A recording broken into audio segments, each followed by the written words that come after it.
kutsatsa nkhani a Moses Konkuyu ndikhoza kunena kuti kwabwera anthu osiyanasiyana, kwabwera mkulu woona za malamulo amene Resine Mzikamanda Chief Justice, kwabwera majaji osiyanasiyana, taonanso Chifundo Kachale amene ndithu mbuyomu anali mkhala pa mpando wa bungwe limene lichalameke, kwabweranso mabungwe osiyanasiyana ndi amene atithandize timvetse bwino zomwe zikuchitika bwino kuno. Yandikirani ndithu. Good morning sir, how are you? Good morning, I'm fine, how are you? For the sake of records, for the people who are watching us, your name and your position. My name is Charles Mkandavire. I'm a judge of the Supreme Court of Appeal in Malawi, and I'm a board member of the African Judges and Jurists Forum, which is organizing this event in collaboration with the youth and society. Yes. Tell us more of what is happening today. What should we expect? What is happening in the first place, this is what we call Malawi Dialogue on Civic Space. It's the first of its kind in this country, and maybe the first of its kind in SADC region. What we're trying to do is looking out at government accountability, and when you address issue of government accountability, you look at freedoms and rights that are enshrined in our constitution. So in our case, we are looking at how our country utilizes the civic space in relation to freedom of expression, freedom of assembly, freedom of speech, freedom of opinion, and all those freedoms that we have in our constitution.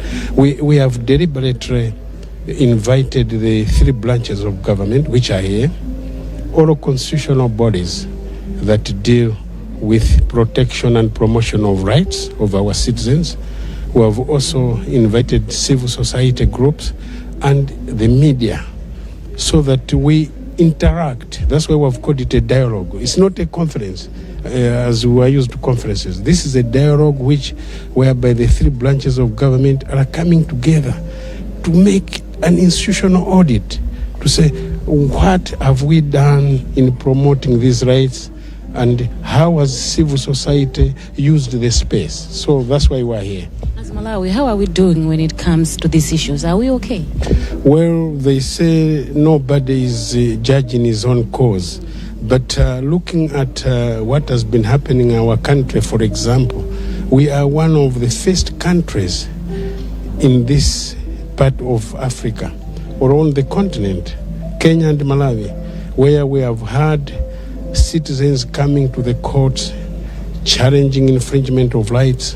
We make decisions, and those decisions are upheld by the executive.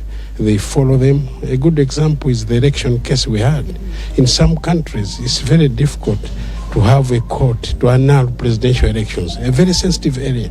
But in Malawi, we have actually excelled, and we are a marvel by our colleagues.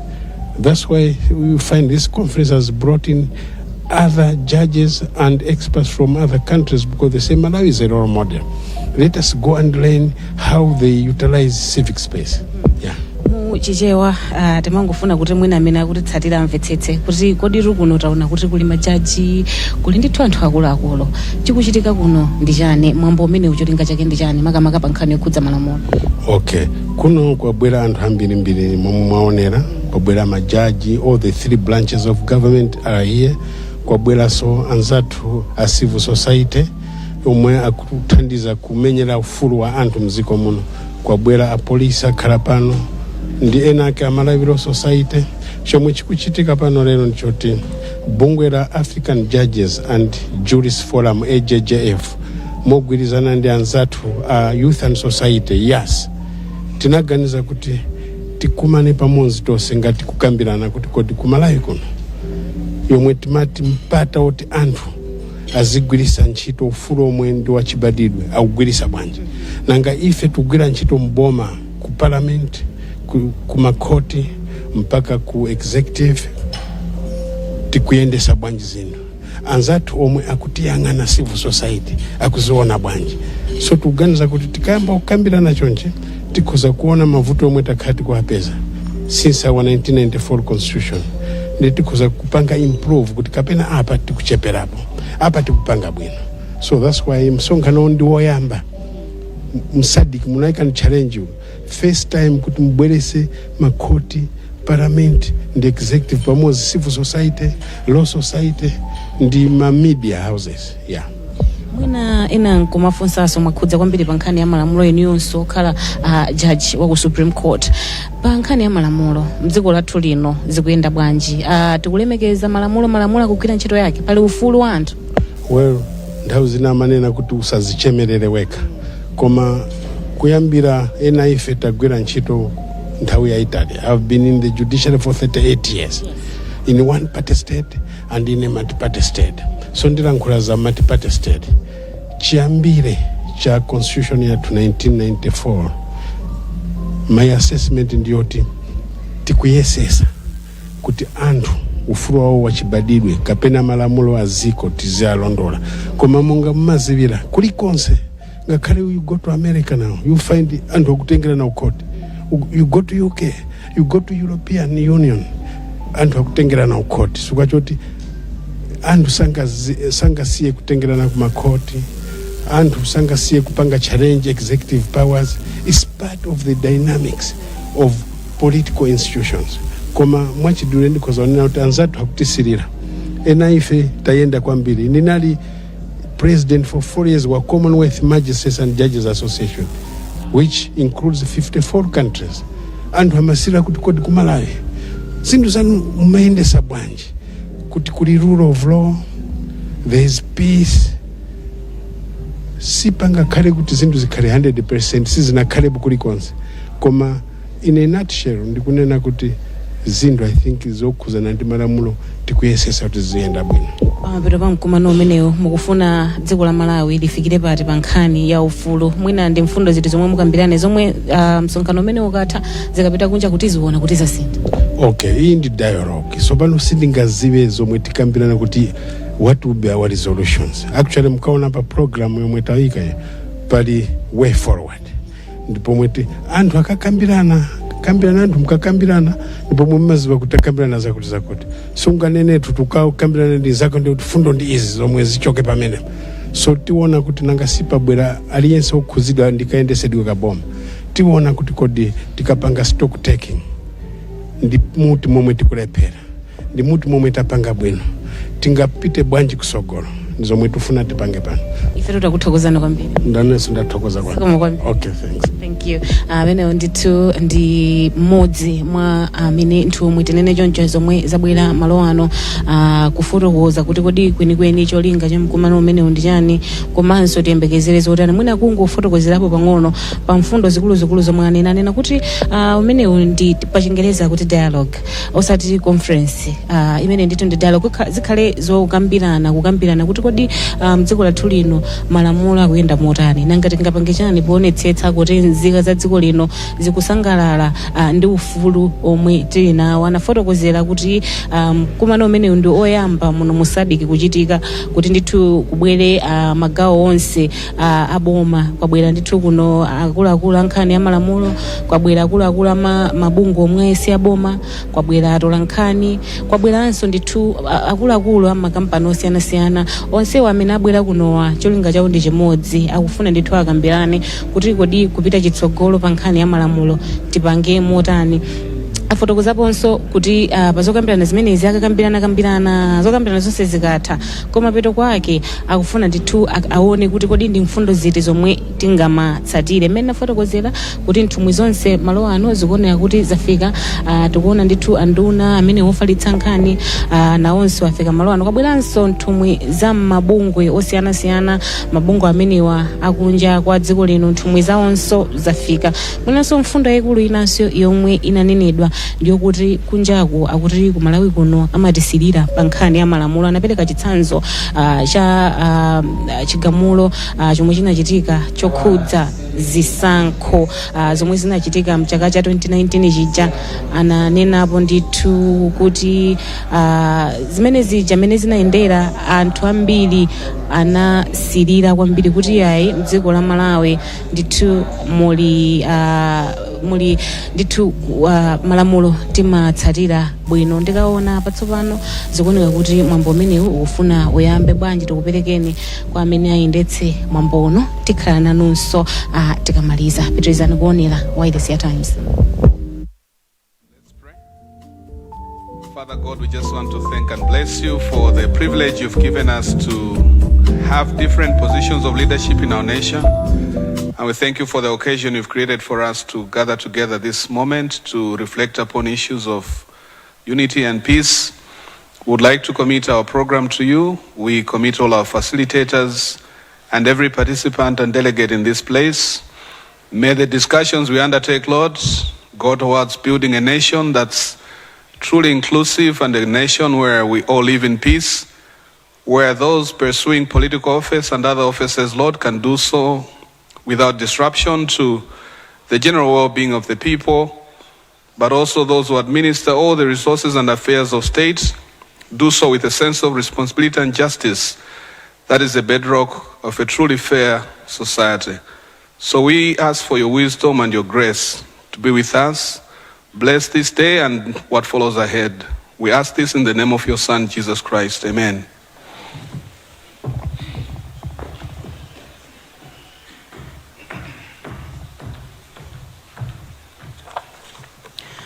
Thank you, Justice Chifundo Kashale, for the opening prayer. Honorable Justice Rezin Robert Mzikamanda, SC, Chief Justice of the Republic of Malawi. Honorable Justice Andrew Nyirenda, SC, retired, Chief Justice of Malawi and AJJF JEC member. Honorable Muhammad Chande Othman, retired, Chief Justice of Tanzania. Honorable Lovemo Po Chikopa, SC, Deputy Chief Justice of the Republic of Malawi. Honorable Madalitso Kazombo, First Deputy Speaker of Parliament. Honorable Moses Kunkuyu, Minister of Information and Digitalization.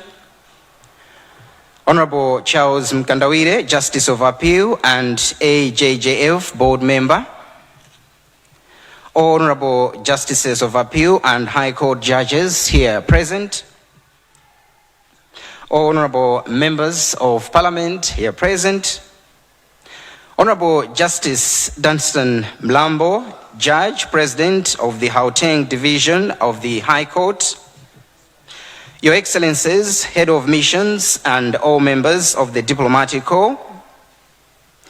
UN Resident Coordinator, Ms. Rebecca Adadonto, and all UN officials present this morning.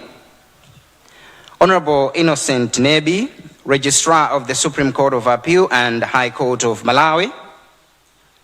Mr. Charles Kajoroweka, Executive Director, Youth and Society, YAS. Dr. Justice Alfred Mwavezenge, Program Director, African Judges and Juries Forum. Mr. Tusumi Maungulu, Vice President of the Malawi Law Society. Mr. Edward Chireka Banda, CEO of the NGO Authority. All senior government officials, members of the civil society, all distinguished invited guests, ladies and gentlemen. On behalf of the organizers of the Malawi Civic Space Dialogue, Youth and Society YAS, Malawi Judiciary and African Judges and Juries Forum, I would like to welcome you to Bingu International Convention Center here in Lilongwe, where for the next 2 days we'll have a conversation on how we can safeguard our civic space. Distinguished invited guests, ladies and gentlemen, this gathering brings together high-level delegates, thought leaders, and change makers to discuss the most pressing issues affecting our civic space.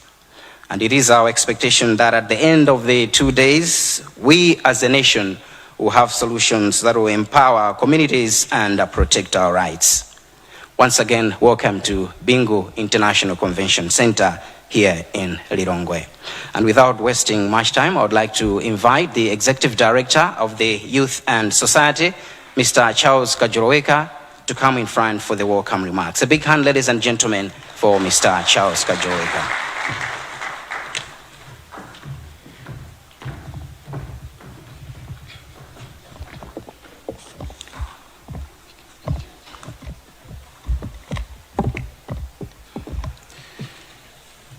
Thank you so much, Director of Ceremonies. Honorable Chief Justice of the Republic of Malawi, distinguished invited guests, ladies and gentlemen, allow me to stand on the existing protocol established by the Director of Ceremonies. It is both an honor and privilege to stand before you today at the Malawi Civic Space Dialogue, a gathering of minds and hearts united by a common purpose that is of deepening of our democracy through the protection and promotion of civic space. Today, we embark on a journey of reflection, dialogue, and collective commitment, driven by our shared belief in the power of an open and inclusive society. Malawi is recognized as one of the leading constitutional democracies on the African continent, where the judiciary has not only demonstrated independence, but also steadfastly upheld the rule of law and human rights. Our executive branch has committed itself to deepening democracy, ensuring that every Malawian can participate meaningfully in the governance of our nation. Civic space, distinguished ladies and gentlemen, as we all know, is the bedrock of constitutional democracy. It is the arena where individuals and groups can organize, express themselves, and participate in public affairs. It is the space where the voices of the people are heard, where government accountability is demanded, and where public decision-making is influenced by collective will of the citizenry. Over the years, Malawi has made significant strides in enacting laws and policies that protect the vital civic space. Our judiciary has played an instrumental role in safeguarding the rights associated with civic space, including the rights that freedom of expression, freedom of association, and freedom of assembly, as well as access to information, both online and offline. Yet, as we gather here today, we must acknowledge that our journey is far from complete. The challenges we face are many and valid, and they are not unique to Malawi. Across the globe, constitutional democracies are grappling with the complexities of maintaining an open civic space in the face of rapid digital transformation and the proliferation of technologies such as the artificial intelligence. These advancements present opportunities for greater participation and engagement, but they also introduce new risks that, if not carefully managed, could undermine the very rights we seek to protect. It is in this context that today's dialogue is both timely and necessary, with the facilitation of Youth and Society, African Judges and Juries Forum, and the Malawi Judiciary. We have gathered here, distinguished ladies and gentlemen, to take stock of our progress, to identify the challenges that we must overcome, and exchange ideas on how best to address these challenges. This dialogue is not just an opportunity to reflect, it is a call to action, a call for collaboration, cooperation, and for renewed commitment to the principles that underpin our democracy. As we engage in the discussions over the next 2 days, let us remember that the responsibility to protect and promote civic space does not only rest with any single institution or group. It is a collective responsibility that requires the active participation of the judiciary, the executive, legislature, civil society, the media, and indeed every Malawian. By working together, we can ensure that our civic space remains open, accessible and inclusive, a space where all voices can be heard and where the principles of democracy can thrive. As I conclude, let me attempt to respond to the question, why is this dialogue important when Malawi is a stable constitutional democracy? Well, when I was reflecting on this question last night,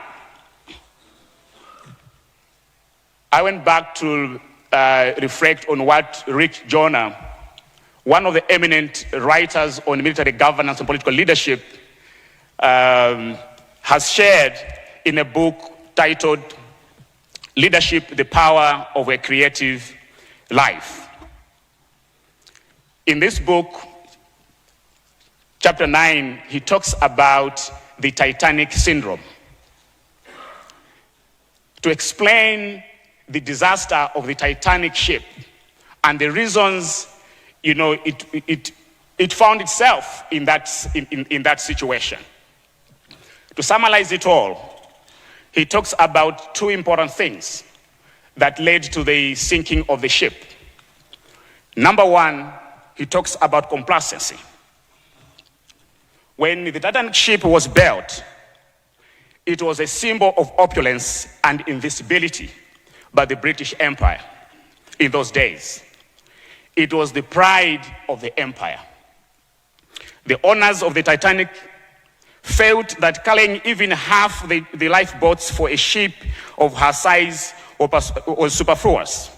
After all, it was unsinkable. No one would think that that ship one day would find itself in that disastrous state. But when the Titanic ship hit the iceberg on that fateful night, there was disconcerting jolt. Everybody in that ship felt it. But Rock Joyner adds that after a few seconds, the partying continued. Everyone felt it, but they ignored it, and the party continued. From the captain to the last third-class passenger, no one imagined that in just a couple of hours, most of them would be on the bottom of the sea. The ship was going big and warm, and all the experts said that it was unsinkable. And Rock Joyner concludes, it was not the iceberg that sank the Titanic, it was complacency. Wise and decisive leadership could have prevented the disaster. And we can also prevent certain disasters. The degree of complacency of the leadership in that Titanic ship was incomprehensible and clearly the reason for the disaster. In fact, Captain Smith and his crew received numerous warnings about the ice field which lay directly across their path, and they didn't even slow down. Captain Smith ignored the danger while maintaining an incredible false sense of security. As the ship sailed, the crew had never held even a proper lifeboat drill. They had no rescue plan.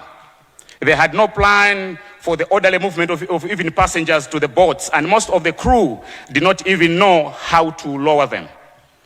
Everything had to be planned and learned while the ship was sinking under their feet, which contributed to a much greater loss of life that was unnecessary. The entire ship had been caught off guard by the events of that fateful night, and they paid dearly for it. The conclusion is that arrogance can be the greatest weakness of all.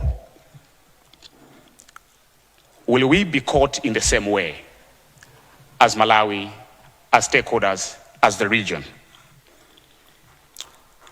If we are going to be caught in that way, we will pay just as dearly the cost of unsinkable pride. The ability to cope with the crisis is necessary for anyone in leadership, But an even higher goal is to have enough wisdom to take action before the situation reaches a crisis. As I conclude, the second message is that we must pay attention to the signals. Captain Smith received several signals, but ignored. What he got from one of the captain of the ships on the sea was just one of many. But because of the complacency, they felt they were strong and that the ship would not sink. The question we have is, how many warnings are we getting in our constitutional democracy? Are we listening? Are we paying attention?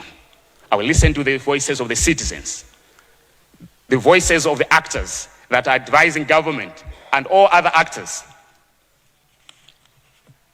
As we celebrate the gains of our constitutional democracies, we must pay attention to the democratic icebergs we hit along the way. Wisdom will require that we stop, reflect, and take action to prevent the disaster.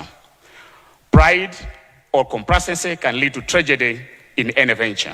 Preparedness can enable us to confront the tragedy and save us from sinking. As we deliberate the next 2 days, let us resolve to leave this dialogue not only with a deep understanding of the challenges before us, but with a concrete plan of action, a plan that will guide our efforts to protect and promote civic space in Malawi for years to come. Let this gathering serve as an example to the region and the continent of what can be achieved when stakeholders come together with a shared vision and a common purpose. Distinguished ladies and gentlemen, I thank you for listening.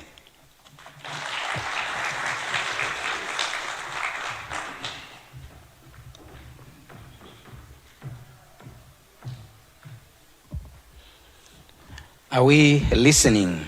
Are we paying attention? He has left us with two key questions that we might need to answer in the next 2 days. Another round of applause, ladies and gentlemen, for Mr. Charles Kajoroweka, the Executive Director of the Youth and Society, one of the organizers of this conference.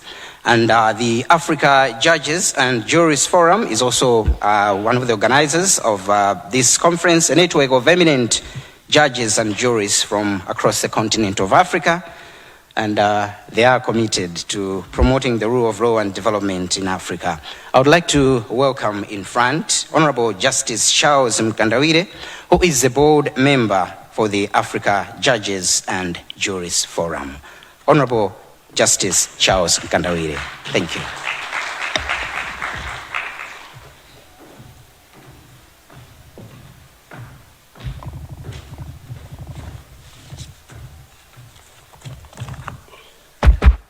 We in the judiciary have a clever way of summarizing things. And when I listened to the protocolist from Chancellor Mloza, I simply concur with that protocolist. Let me go straight to business. And when you follow very active young men to make remarks before you, they preempt you. And when you tell the people that have been preempted, they will say, no, he didn't write his remarks.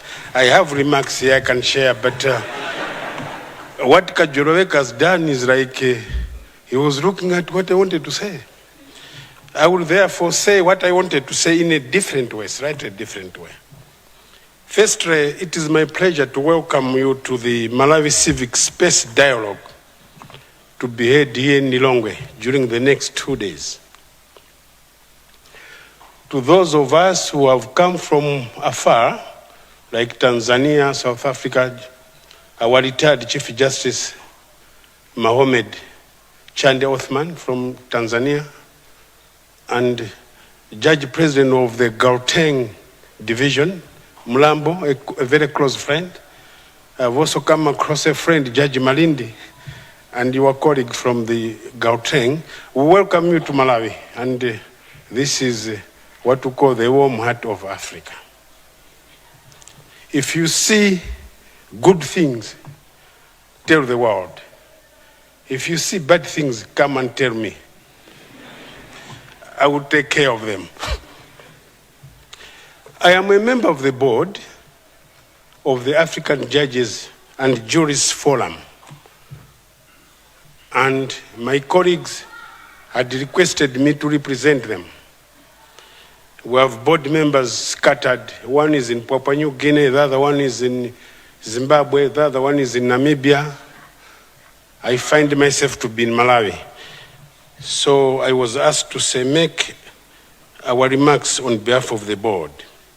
But before I proceed, let me take this opportunity to put it on record that we are very thankful to the youth and society, yes, for collaborating with us. And we are also very thankful to the judiciary through the able leadership of the Chief Justice RRM's Commander SC. When I first called on you a few weeks ago and presented the proposal of this dialogue, you immediately said, let us hold it. So we are very thankful for that will that you had shown. Last year, when I was making a presentation of a report on Malawi as a council member of the Commonwealth Magistrates and Judges Association in Cardiff, Wales, I was asked a question. One of the reports I was making was on the separation of power conference we had in this room, where our own head of state was there, the Chief Justice was there, the Speaker was there, and I was asked a question. They said, Mkandavile, how do you convince all these other branches of government to come together and discuss issues of mutual interest? I told them, it's the political will we have.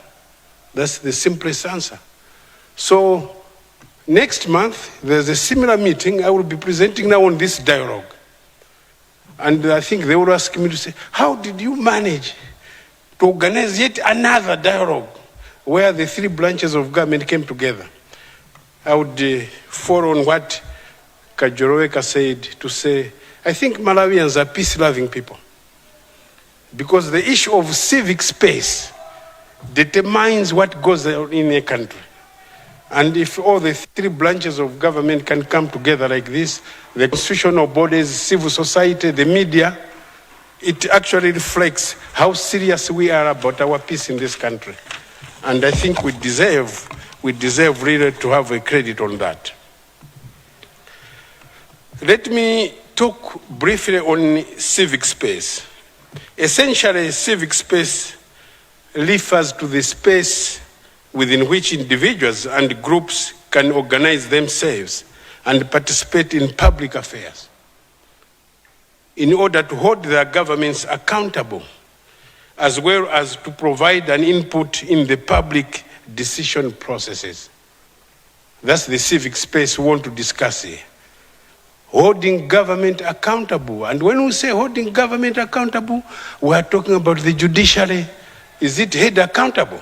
We want to discuss those things here in a very open and honest way. Parliament, do you hold it accountable? Who holds it accountable? The executive.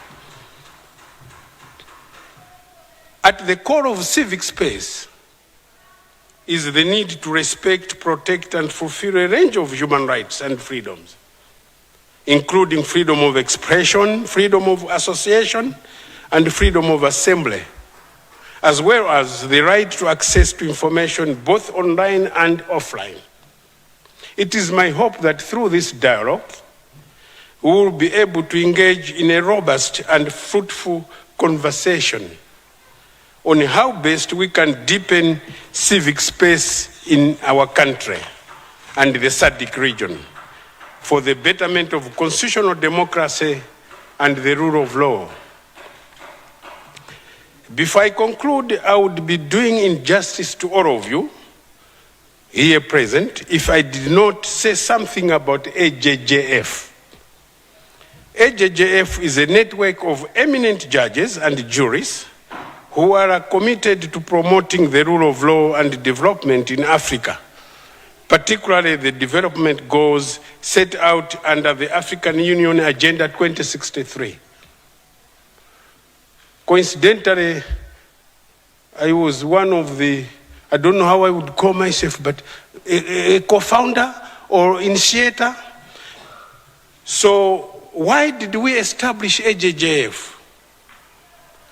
Between 2010 and 2012, our region, when I talk of our region, I'm talking of the SADC, experienced some rule of law crisis in the region, such as you might have heard the threat to close the SADC tribunal. That was a threat to civic space. We had an example of persecution of Justice Masuku in Eswatini and Hungwe in Zimbabwe. I'm giving those as examples. The judicial leaders' conflict involving the president of the Court of Appeal and Chief Justice in Lesotho. They came just together, and we learned a lesson. The judicially sanctioned persecution of Tulani Maseko, now deceased in Eswatini. I think the Law Society of Malawi knows this issue very well, because Tulani Maseko was a lawyer and belonged to the SADC Lawyers Association. What was clear in all these crises was that the judiciary and senior jurists were not organized to respond coherently, systematically, and in a sustainable way to judicial crises. If anything, it was generic civil society and human rights defenders groups that were vociferous in speaking out against judges' persecution. The solidarity from fellow African judges and jurists was feeble, if not absent. This led to the creation of AJJF. It was actually formally formed in 2012. And we registered the institution in South Africa under South African law. Its governance structure is that we have got what we call Judicial Aiders Council, which includes retired chief justices. So I can give you an example. In the Judicial Aiders Council, we have William Tunga in Kenya, former chief justice, Mohamed Chande Othman, Tanzania, and we have him here. Maybe if you can just stand so that they see you. That's the former chief justice. Enes Sakara, former chief justice of Zambia, David Maraga, former chief justice of Kenya, and your own son, Andrew Nyirenda, former chief justice of Malawi. Where is he? Could you please stand up? These are our Judicial Aiders Council, where we tap the wisdom. We go to suck the wisdom from them. And you can imagine, these are eminent judges in the region. AJJF is governed by a board, and I've already mentioned its members are scattered, and I'm one of those. We're about 5 of us. It has only 9 members of staff. Our headquarters, sometimes I get confused, is it Kampala, Uganda, or Johannesburg? Our Secretary General is based in Kampala, Uganda, but some of our staff are in South Africa. We have Dr. Justice Mavezenge here, is based in South Africa, is one of our project coordinators. So that's how we work. Currently, our funders of AJJF are Ford Foundation and Open Society Foundation. AJJF has got an ambitious task of seeking an expansion in the number of funders, including African philanthropy. In Africa we have billionaires, but they don't fund such causes. So we are getting more ambitious to say, let us approach our African philanthropists. We have several on the continent. I will not mention them, but we have several. AJJF has got programs on judicial independence, civic space, which is this one, capacity building for judicial officers. Reparation, we have a very interesting program which we have started. Reparation of slavery, colonialism, and historical injustices. Currently, we are collaborating with young youth and society to run this conference here the dialogue. We are at a very advanced stage as I'm speaking, collaborating with the judiciary of Kenya to organize All Africa Judges Summit in Nairobi, Kenya in September, just next month. We are now working with the African Court of Human and People's Rights. Recently, AJJF paid solidarity visit to Senegal to demonstrate our solidarity within the members of the Senegalese, with the members of the Senegalese Constitutional Council and Supreme Court, who enforced the rule of law despite threats from the former government. If you followed in Senegal recently, it had to take the Constitutional Council and the Supreme Court of Senegal to bring peace to that country through that decision, despite the threats. So we sent a solidarity team there to encourage them, to say, yeah, this is how we keep on the rule of law. And peace was there in Senegal. So we are doing a lot of ambitious programs. We have an ambition to conduct a continental study on judicial independence and the accountability of judges and lawyers. Not only of judges and lawyers. I thank you so much for listening. I think I've given you a bird's eye view of what we do.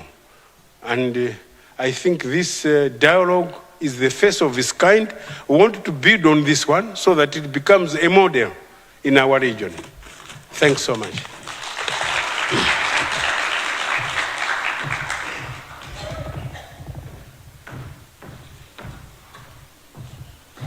Another round of applause for the Honorable Justice Charles Mkandawire. And in a special way, I would like to thank you for bringing our eminent judges here. It is rare to have them at a gathering like this one, and we are honored to have them. Thank you very much, Justice.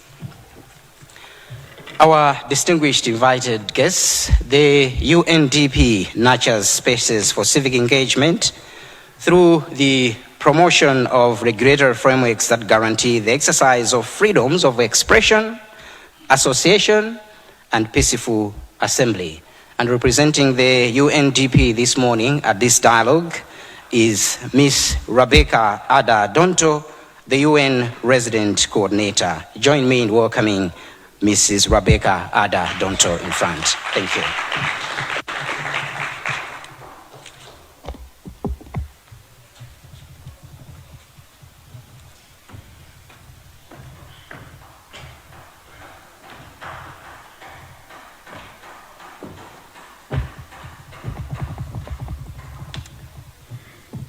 Thank you very much. Honorable Chief Justice, I also want to concur with the Director of Ceremonies. So please permit me to stand on the existing protocol. And I'm here to represent the United Nations in Malawi. I'm happy that UNDP, as one of the 14 resident agencies in Malawi, is supporting this. But we also have other agencies supporting lots of things around this space. So it is my pleasure to bring you warm greetings this morning from the United Nations in Malawi. So it's all of us in Malawi under the UN family umbrella who are here to support this. If I sound sleepy or I doze along the way, it is because I woke up this morning at 4 a.m. because I wanted to listen live to Kamala Harris accept the nomination to be President of the United States.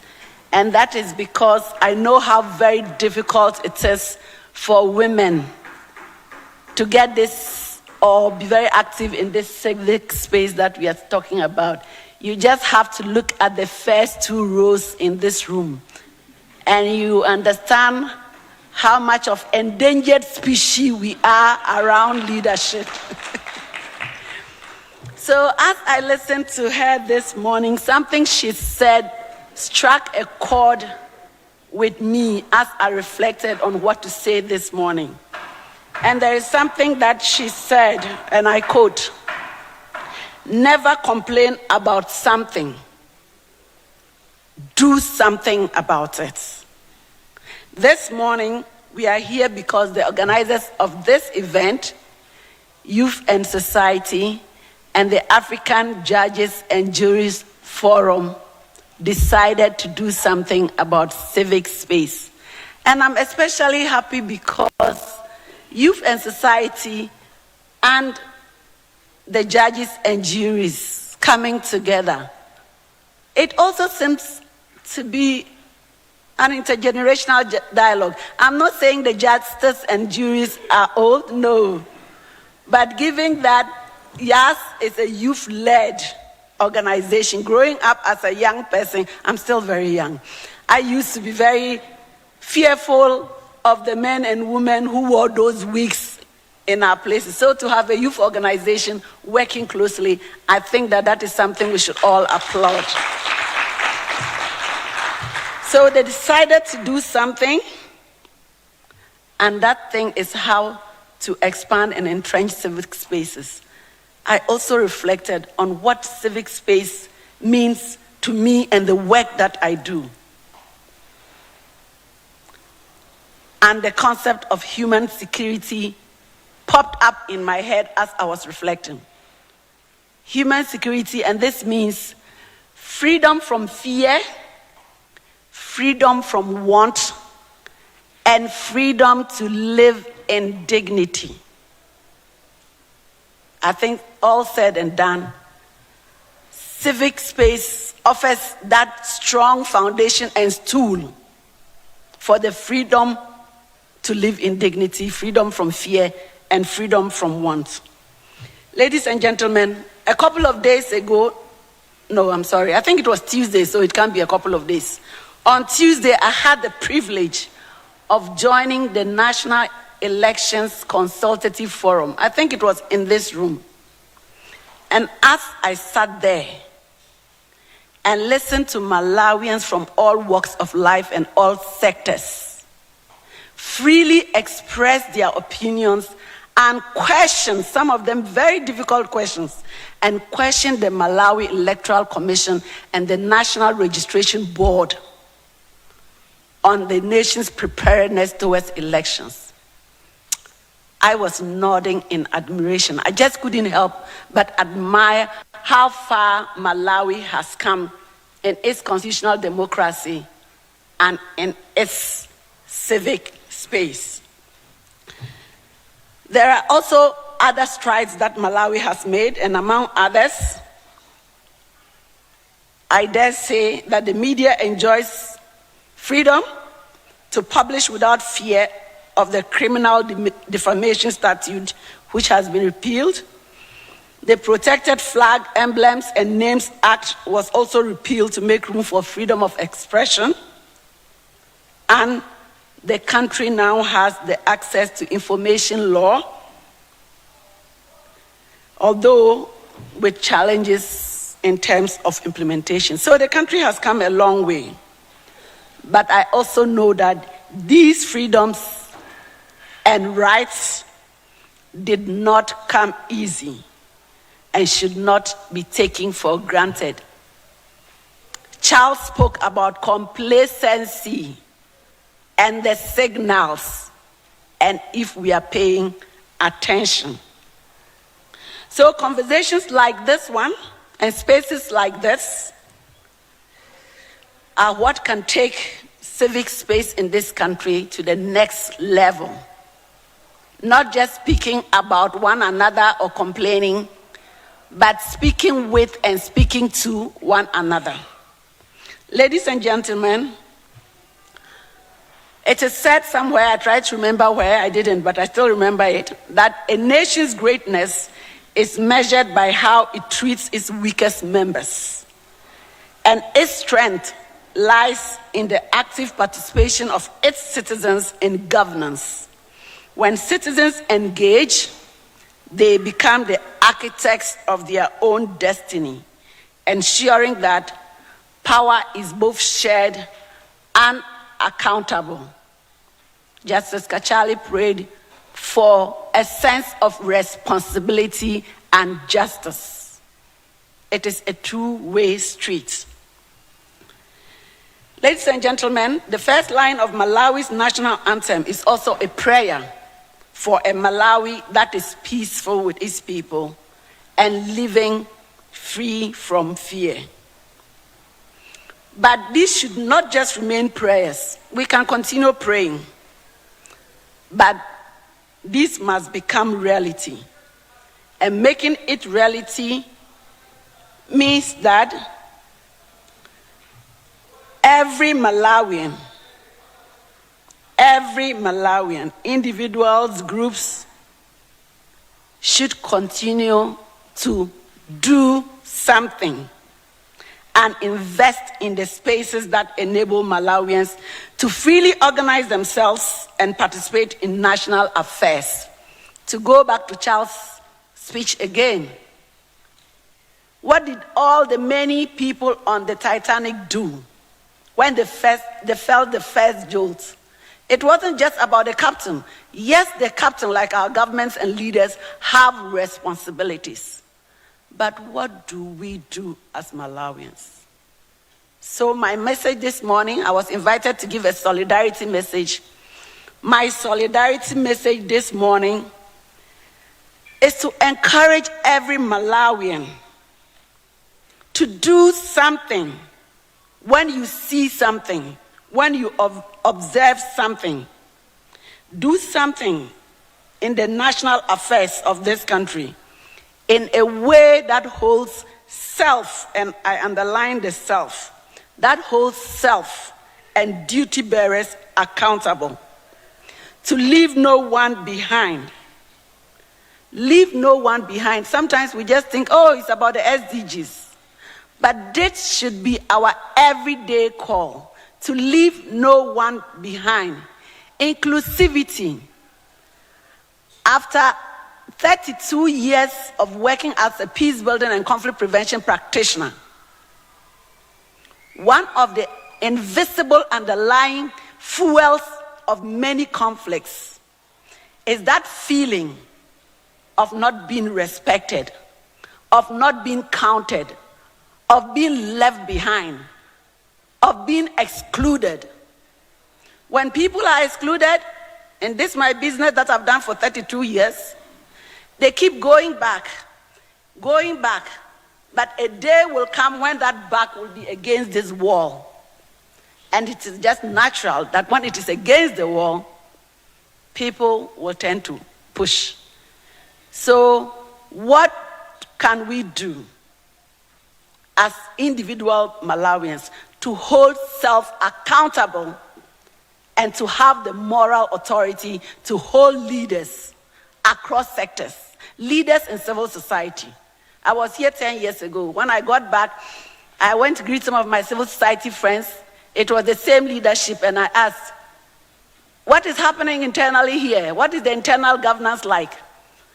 Are you in a position where you can hold government accountable and say, respect the 2-term limit? So how do we hold self accountable and also hold our leaders accountable? So inclusivity and leaving no one behind should be a clarion call to create an atmosphere of inclusivity where everyone can feel that their voices are heard. Distinguished ladies and gentlemen, as always, I want to conclude by reaffirming the strong commitment of the United Nations in Malawi to continue to accompany Malawi and its people on this journey towards creating the Malawi that is free from fear, free from want, and free to live in dignity. Thank you very much.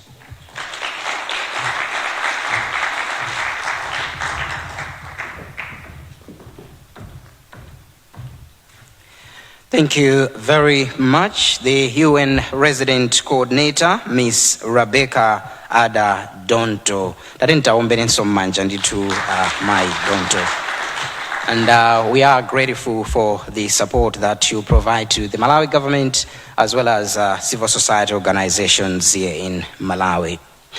Our distinguished invited guests, ladies and gentlemen, we cannot talk about strengthening the civic space without talking about Parliament. because Parliament can defend the civic space through proactively legislating measures that strengthen the civic space. I would like now to invite in front the first Deputy Speaker of Parliament, Honorable Madalitso Kazombo MP. He's got a nickname, but I'm not sure if this is the right forum to mention the nickname. But ladies and gentlemen, let's welcome the first Deputy Speaker of Parliament, Honorable Madalitso Kazombo MP. In politics, you don't miss the nickname. You're out of order. Kamacheni is the name. The D7 Caterpillar, where you start with 20 liters, not 5 liters of diesel. Good morning. I would wait a bit from the previous speakers who skipped the protocols. In politics, you make sure you mention. Because if you don't mention it, you've been in trouble during the primaries.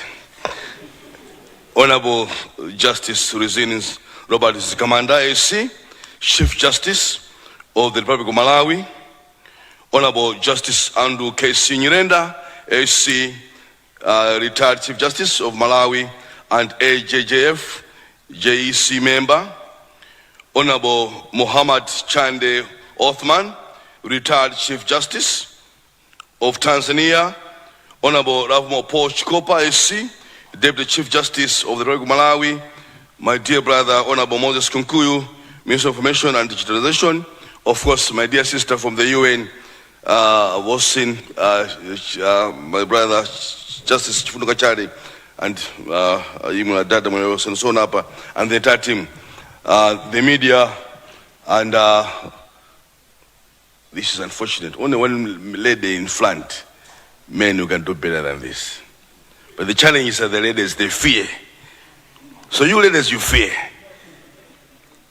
You know, but next time let's do better. Let's have more ladies in front. Otherwise, all protocols observed has been listed before.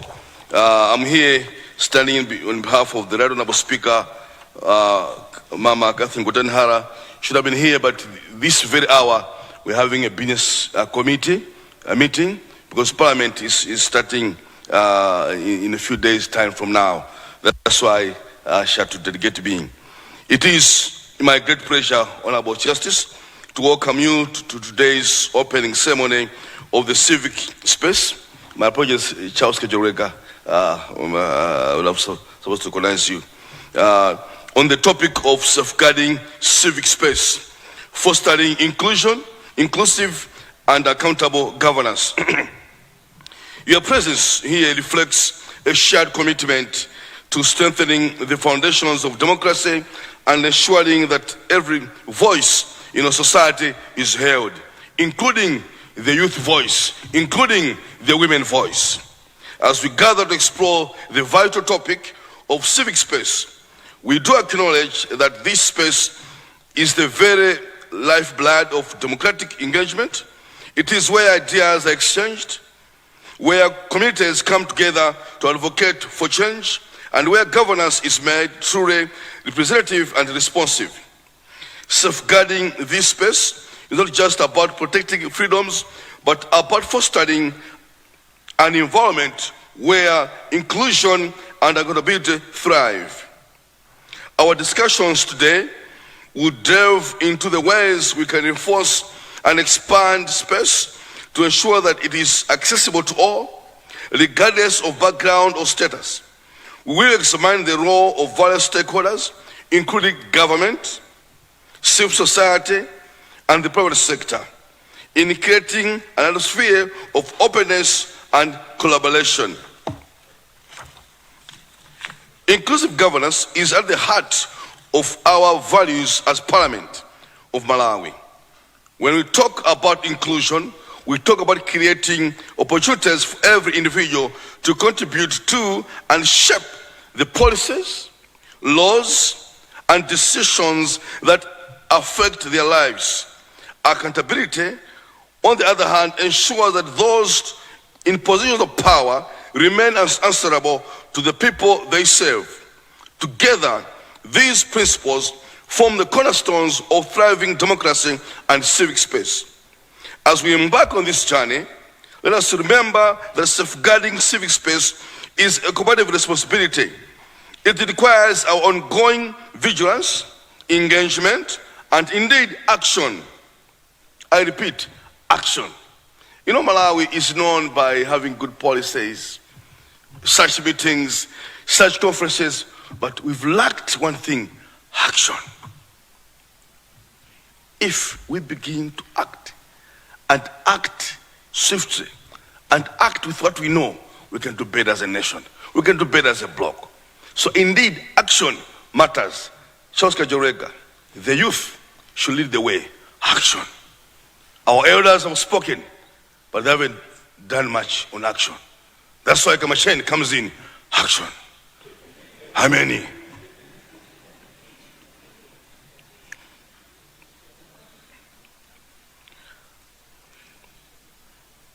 By working together, we can ensure that our civic environment is not only protected, but enriched, fostering a culture where every citizen can actively participate in and influence the governance process.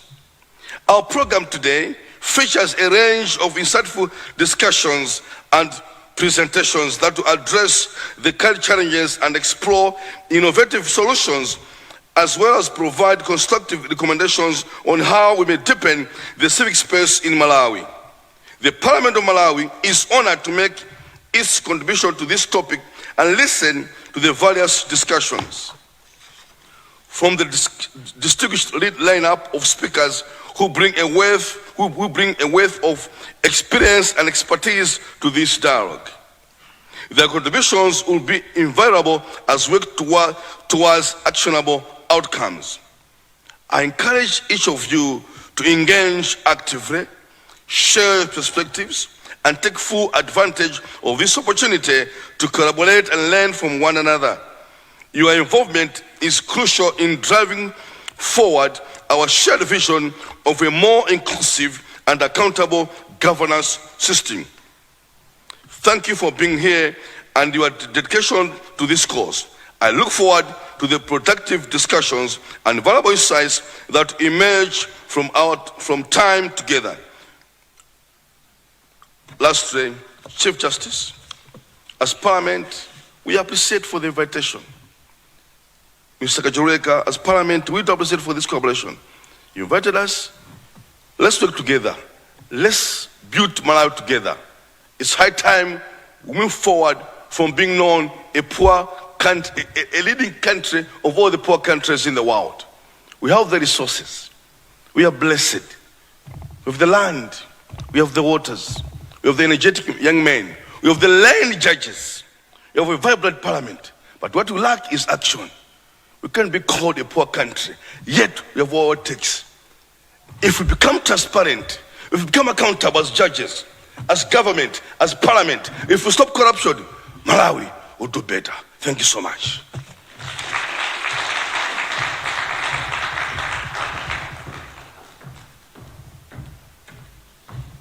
A big hand, ladies and gentlemen, for the first Deputy Speaker of Parliament, Honorable Madalitso Kazombo, MP.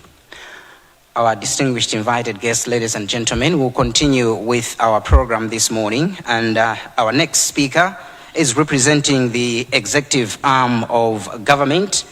I would like to invite in front Honorable Moses Kunkuyu, the Minister of Information and Digitalization. Honorable Kunkuyu.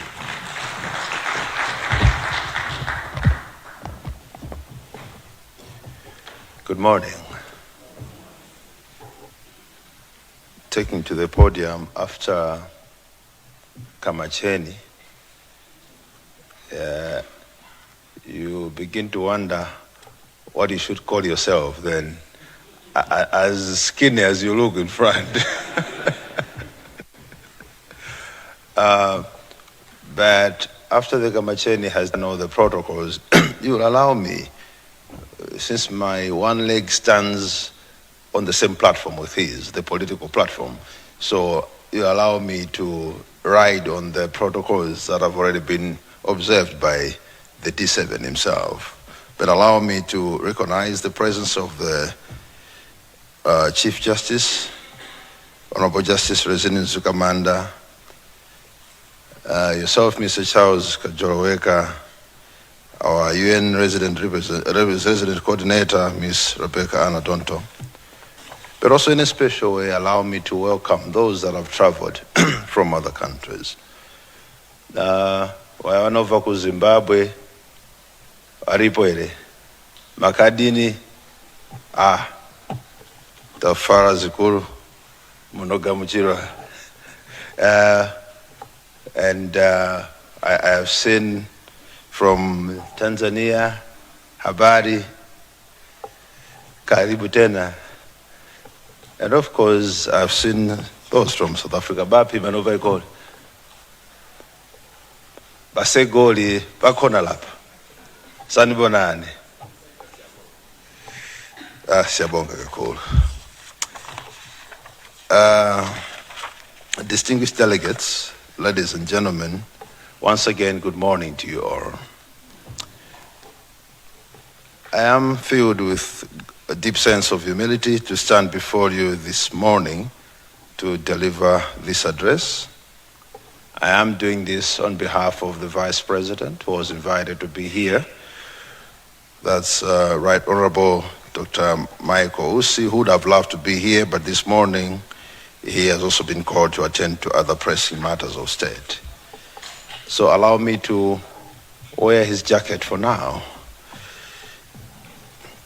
Allow me to extend a special welcome to all of you into the city of Lilongwe, where most of us sit, but I know some have traveled from Blantyre, others that I just recognize have traveled from other parts of the continent. And I believe that we've already started feeling the warmth of this country. We are well known as the warm heart of Africa. I believe you've already started feeling that warm-heartedness. This gathering is of prime importance to Malawi and to the whole of Africa, as it underscores the importance of civic space in our democratic society. This dialogue is a testament of our collective commitment to fostering open interaction and exchange of thoughts and ideas on the critical issues that shape the future of our nation and our continent. The symposium is a testament of our collective commitment to fostering dialogue on the critical issues that shape the future of our nation and the continent of Africa. You will agree with me, honorable members of the judiciary and jurists gathered here, that Malawi has one, if not the most liberal constitution on the continent of Africa, and perhaps one of the leading constitutional democracies on the African continent. In Malawi, the judiciary is demonstrably independent, and the executive, under the current leadership of Dr. Lazarus McCarthy Chakwera, the president, has expressly committed itself to deepening democracy. The deepening democracy in Malawi is quite apparent by the continuous progress in civic transformation and the significantly open society Malawi has become. Through collaboration with government and development partners, the civil society in Malawi continues to advance and facilitate opening and expansion of civic space, the arena where individuals and groups come together to express their opinions, influence governance, and contribute to the development of their communities. This space is where the voices of people in Malawi resonate, where they organize themselves to participate in public affairs, holding their government accountable and shaping the decisions that affect their lives. In our African context, civic space is more than just a concept.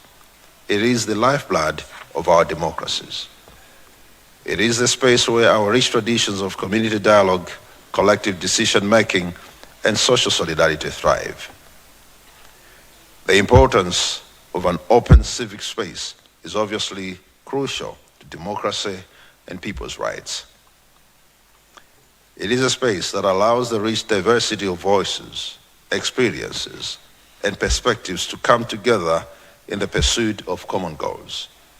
It is a space where we share ferment, nature, and our dreams and allow them to flourish. It is this space that reinforces our democratic values. It is through this space that our citizens engage in meaningful dialogue, exercise their freedoms, and contribute to the governance of our country.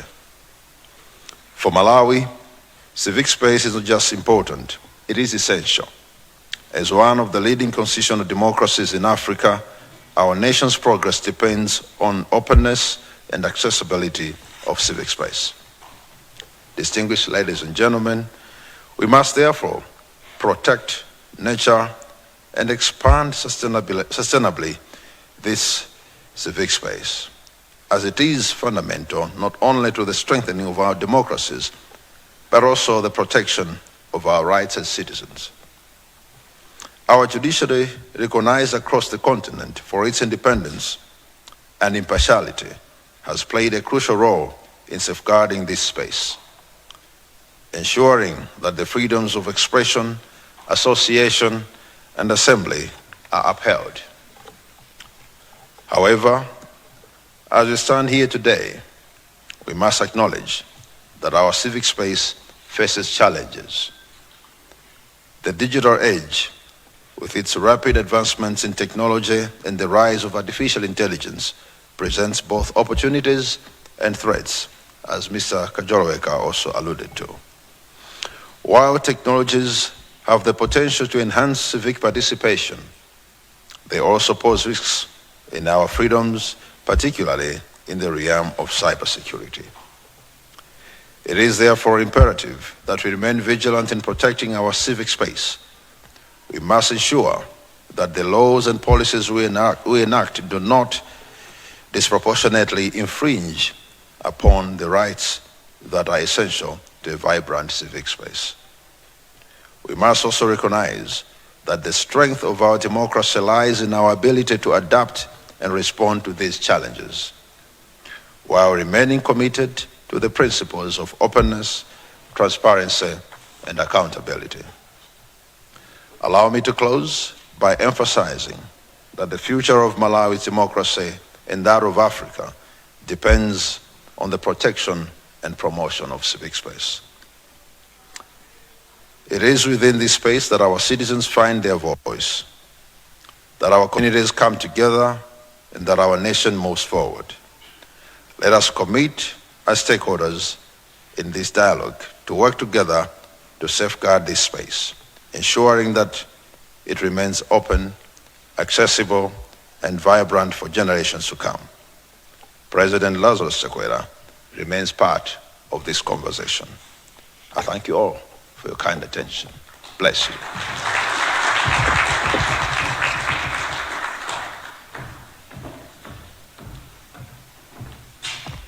Thank you very much, the Honorable Minister of Information and Digitalization, Moses Karonga Shawa Kumkuyu, for allowing to represent the executive during this opening ceremony of this dialogue.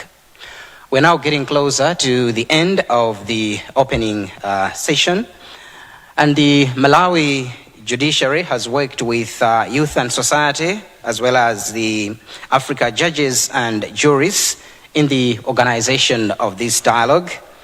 It is now my singular honor to invite the Honorable Chief Justice of the Republic of Malawi, Rezin Robert Mzikamanda SC, to give us the welcome remarks on behalf of the Malawi judiciary. A big hand, ladies and gentlemen, for the Chief Justice.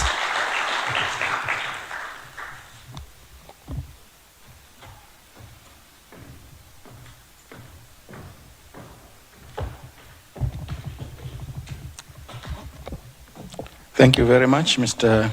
Director of Ceremonies.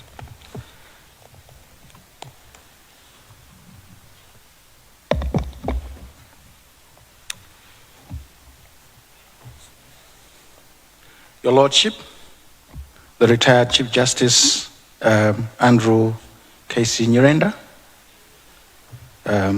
who is also a member of AJJF, Your Lordship, the retired Chief Justice of Tanzania, Honorable Mohammed Chande Othman, Your Lordship, Justice Lovemore Pochikopa, Deputy Chief Justice of the Republic of Malawi, Honorable Madalitso Kazumbo, First Deputy Speaker of the National Assembly, Malawi, the Honorable Minister, Honorable Moses Kunkuyu, Minister of Information and Digitization, Your Lordship, Honorable Justice of Appeal Charles Mkandawire, who is a board member of AJJF, all the Justices of Appeal. I notice Honorable Justice of Appeal Ivy Kabanga is present here, and others who may be present I haven't seen, and all Honorable Judges of the High Court, Honorable Members of Parliament present here, Honorable Justice Dunstan Mlambo, Judge President of the Gauteng Division of the High Court in South Africa, Your Excellencies, Heads of Mission, and all members of the Diplomatic Corps, the UN Resident Coordinator, Ms. Rebecca Ada Donto, and all UN officials, Honorable, His Honor Innocent Nebi, I don't know whether he's around now, Registrar of the Supreme Court, Acting Registrar of the Supreme Court and of Appeal and High Court, Mr. Charles Kajoloweka, Executive Director of Youth and Society, Dr. Justice Alfred Mavezenge, Program Director, AJJF, is it Mr. Tusume Mongulu, Vice President of the Malawi Law Society, Mr. Edward Chileka Banda, CEO of the NGO Authority, all senior government officials, members of the civil society present, members of the media, distinguished invited guests, ladies and gentlemen.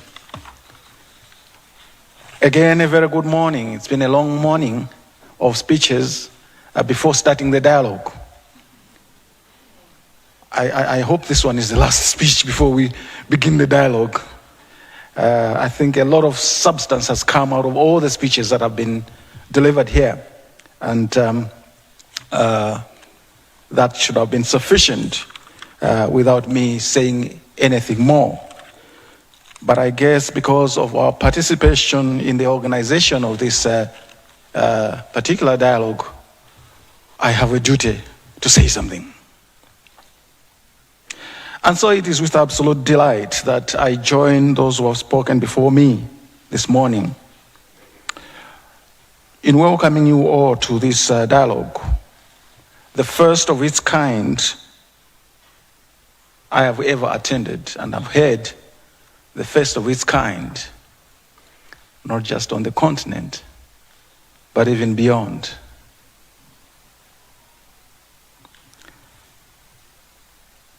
A very special welcome and a very warm welcome to all our esteemed guests from abroad who have joined us at this dialogue. It is quite an honor for us to have this very distinguished gathering of members from different groupings together. As Mr. Charles Kajoloweka, the Executive Director of Youth and Society, will most probably tell you, it was not an easy task to put together the arrangements for this dialogue and to pull it in the manner that he probably has done it. And so, commendations are in order. You will agree with me that judiciaries are conservative. And to begin to talk about civic space with the judiciary, it was not an easy decision to say, this is something we can do. So it is quite a step forward. And that's why probably it's the first of its kind. And I do hope as the board member said, we'll learn lessons from this one, build on it, and perhaps replicate it across the continent and beyond. I remain optimistic about that. Your Lordships and dear friends, civic space is a cornerstone of a functioning or a well-functioning democracy. Beyond the physical space, it is also a digital space, and it is all sorts of space where people can dialogue in order to participate in public affairs, in public life.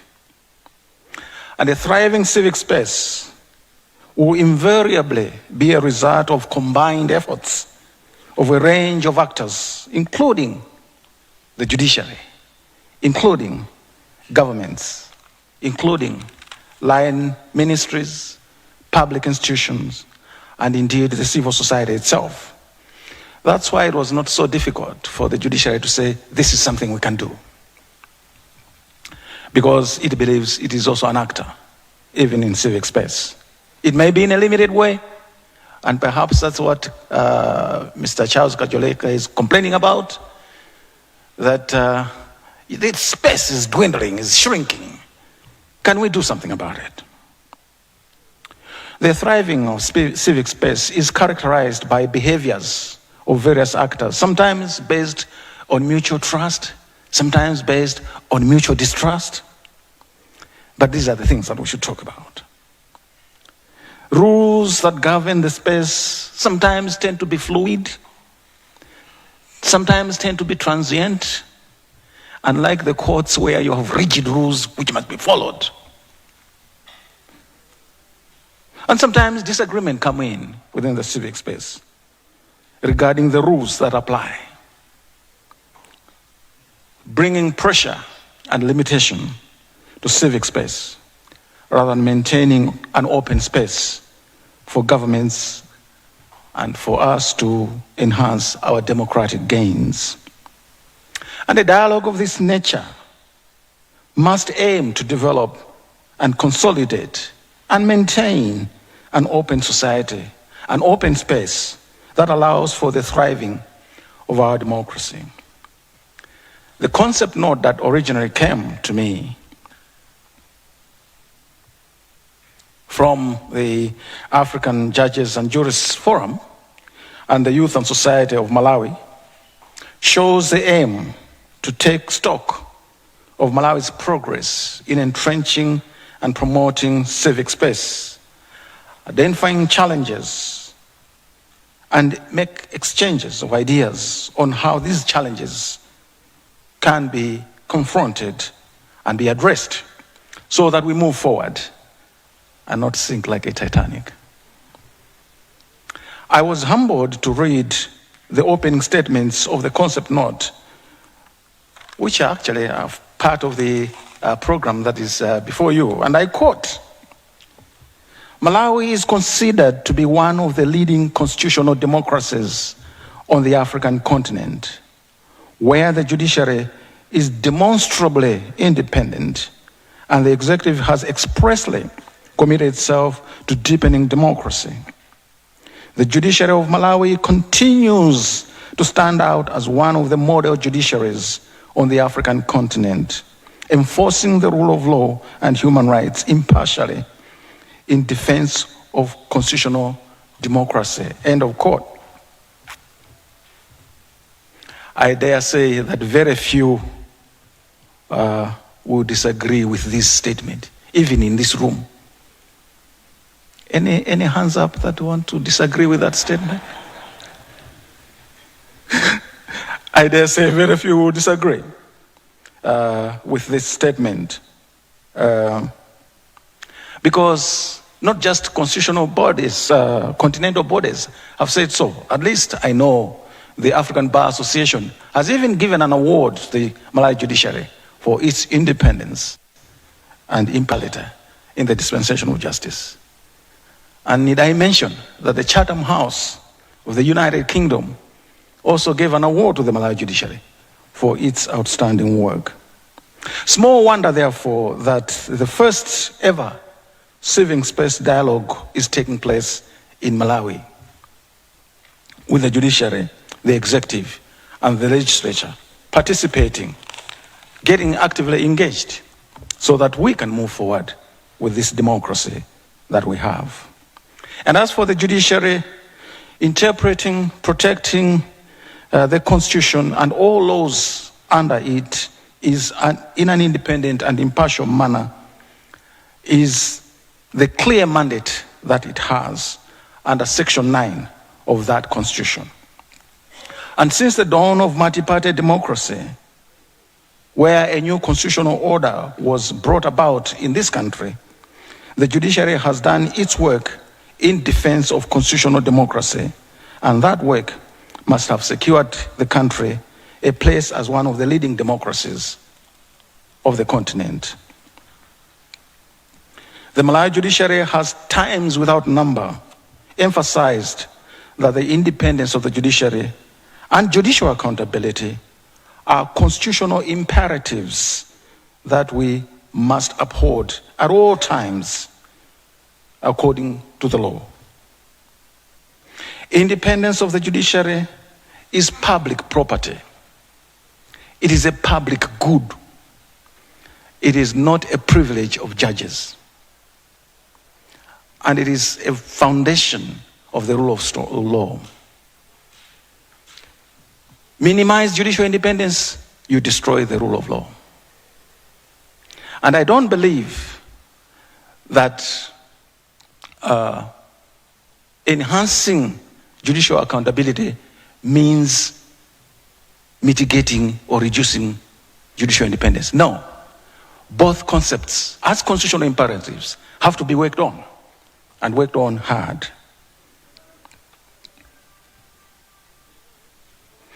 Thus, everyone should strive to safeguard and defend both judicial independence and judicial accountability. To safeguard the rule of law and to protect the constitutional order and to protect human rights. We have to do this relentlessly, notwithstanding the many criticisms that we in the judiciary receive. Some of them, of course, ill-advised, but we recognize those criticisms that are well-founded and are based on knowledge, because those help us to do better next time, to improve the way we do things. This dialogue, therefore, provides us an opportunity to hear and exchange thoughts about how the judiciary operates and which areas must improve. And it's good to be in one room with the civil society, so we can talk.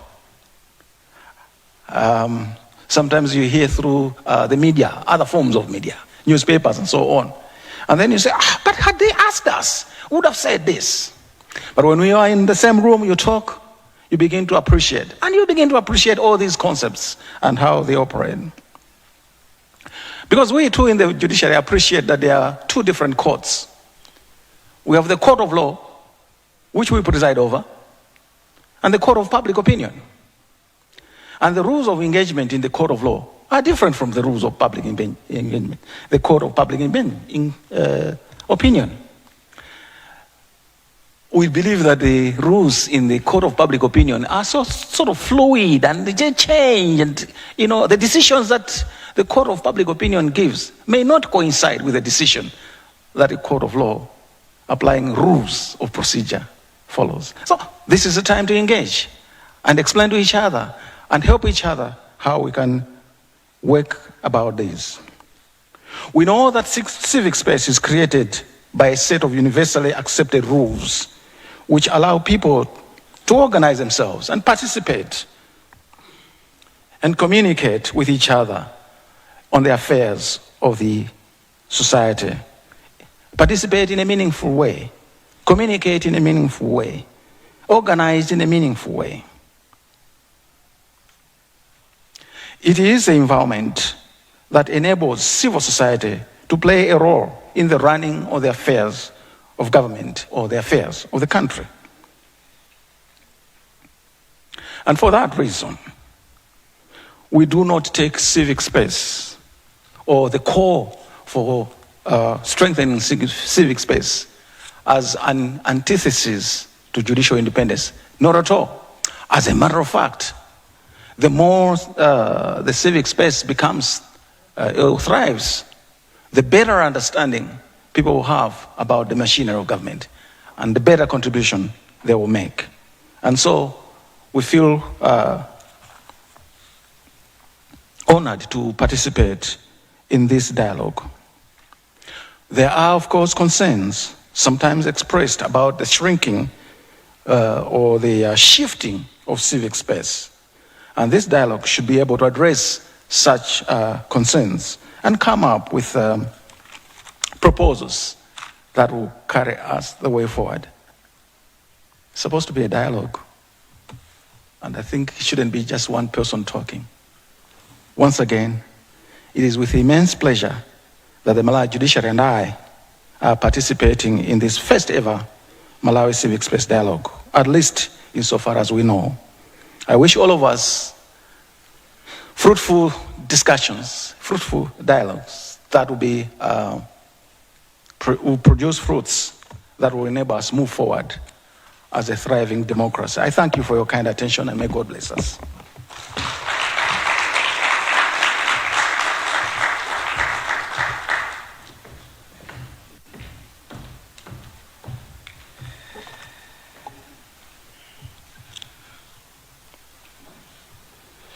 Another big hand, ladies and gentlemen, for the Honorable Chief Justice of the Republic of Malawi, Rezin Robert Mzikamanda AC, and would like to thank the Malawi Judiciary for being part of this historic dialogue session. Our distinguished invited guests, ladies and gentlemen, this also marks the end of the opening ceremony of the Malawi Civic Space Dialogue under the theme Safeguarding Civic Space, Fostering Inclusive and Accountability. And next we'll have a group photo followed by tea break. So for the group photo, may I kindly request the rest of us participants to go outside for the group photo, and the high table is going to follow us. And after that, we can come back for the tea and drinks. A special announcement that during the tea break, would provide an opportunity for the high table first, and the rest of us can follow. Thank you very much for attending this opening ceremony. Thank you.